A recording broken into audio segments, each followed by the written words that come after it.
আর এবার রামভূমির খবর, কারণ রাম মন্দির উদ্বোধনের কাউন্টডাউন তো শুরু হয়ে গিয়েছে। আর অযোধ্যা নগরী সে এই মুহূর্তে প্রস্তুত, ফুলের মালায় আলোর মালায় সেজে উঠেছে।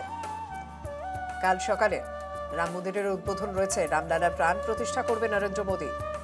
প্রধানমন্ত্রী উপস্থিত থাকবেন। সোমবার প্রধানমন্ত্রী উপস্থিত থাকবেন এবং তার পাশাপাশি ভিভিআইপিরা উপস্থিত থাকবেন। অযোধ্যায় হাজার হাজার ভক্তের ভিড়, কড়া নিরাপত্তা রয়েছে এই মুহূর্তে শহর জুড়ে। শেষ মুহূর্তের প্রস্তুতি একেবারে বলা যেতেই পারে শেষ হয়ে গিয়েছে, কারণ আর মাত্র কয়েকটা ঘন্টার অপেক্ষা। সোমবার সকাল থেকেই সেখানে উৎসবের শুরু। যদিও টানা বেশ কয়েকদিন ধরেই সেখানে উৎসব চলছে, নানা সাংস্কৃতিক অনুষ্ঠান চলছে। অযোধ্যা চত্বর পুরো সেজে উঠেছে, মন্দির চত্বর পুরো সেজে উঠেছে। রামলালার মূর্তি প্রাণ প্রতিষ্ঠা রয়েছে সোমবার।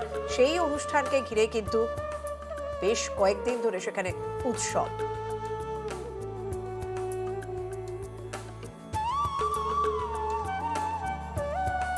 আর যেহেতু প্রধানমন্ত্রী উপস্থিত থাকবেন, ভিভিআইপিরা উপস্থিত থাকবেন এই অনুষ্ঠানে, তাই শহর জুড়ে কড়া নিরাপত্তা।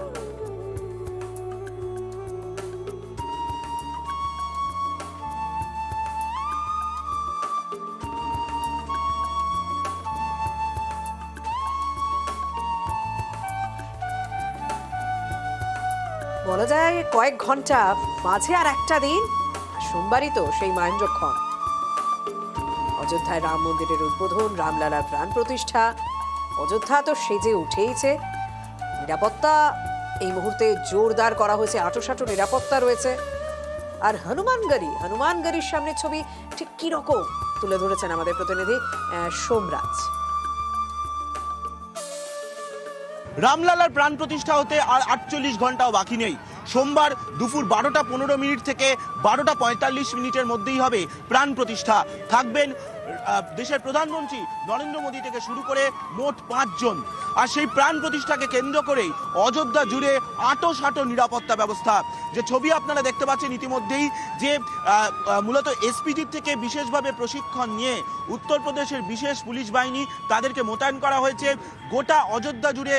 আপনাদের যে ছবি এখন দেখাচ্ছি সেটা হচ্ছে হনুমানগড়ির ছবি। আমরা ঠিক রয়েছি হনুমানগড়ির সামনে। আমি আমার চিত্র সাংবাদিক খোকনকে বলবো হনুমানগড়ির ছবিটি ঠিক দেখাতে। হনুমানগড়ির সামনে আমরা রয়েছি এবং গোটা হনুমানগড়িকে ঠিক এইভাবেই, অর্থাৎ যেখানে আর 48 ঘন্টাও বাকি নেই তার আগে থেকে এইভাবেই নিরাপত্তায় মুড়ে ফেলা হয়েছে গোটা হনুমানগড়ি সহ গোটা অযোধ্যাকে।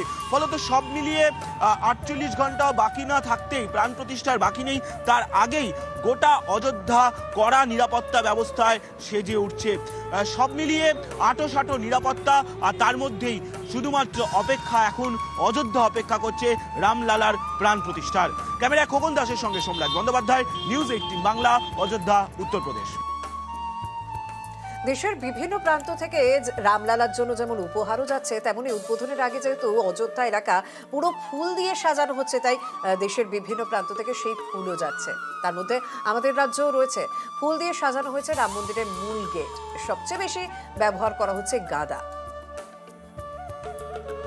আর কয়েক ঘন্টা মাত্র বাকি রামলালার প্রাণ প্রতিষ্ঠা হতে অযোধ্যায়, আর তার আগেই আমরা দেখছি অযোধ্যা সেজে উঠছে। এখন যে ছবি আপনাদের দেখাবো তা হচ্ছে রাম মন্দিরে ঢোকার জন্য আমন্ত্রিত অতিথিদের যে গেট তৈরি করা হয়েছে সেই গেটগুলি কিভাবে সাজিয়ে তোলা হচ্ছে, তার সঙ্গে একাধিক ফুলের ব্যবহার করে ঠিক এইভাবেই গেটগুলিকে সাজিয়ে তোলা হয়েছে। শেষ মুহূর্তের যে সাজানোর কাজ, বিভিন্ন রকম ফুল দিয়ে সেই সাজানোর কাজই চলছে গোটা রাম মন্দির চত্বর জুড়ে এবং রাম মন্দিরের গেটগুলিকে।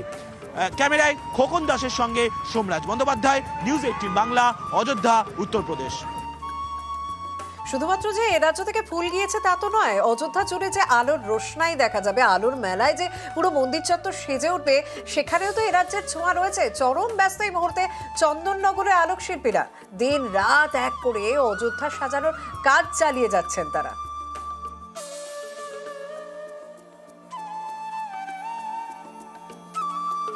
এগুলো অযোধ্যা রাম মন্দিরের সামনের রোডে যে রাস্তাটা পুরোপুরি, সেই রাস্তাটাতেই আমাদের উপরে লাগানো হচ্ছে স্টেনার তার দিয়ে। এই লাইটটাই আমরা লাগাবো, এটাই আমাদের কাছে অ্যাপ্রুভাল হয়েছে, এটাই আমরা লাগাবো। 300টা গেট, এগুলোকে এখন একটা করে গেট বলছি, এই 300 পিস গেট লাগাতে হবে। সারা বছর এটা পার্মানেন্ট থাকবে, এখানে মেনটেনেন্স করার লোক থাকবে, যদি কোনো প্রবলেম হয় সেগুলো মেনটেনেন্স করবে।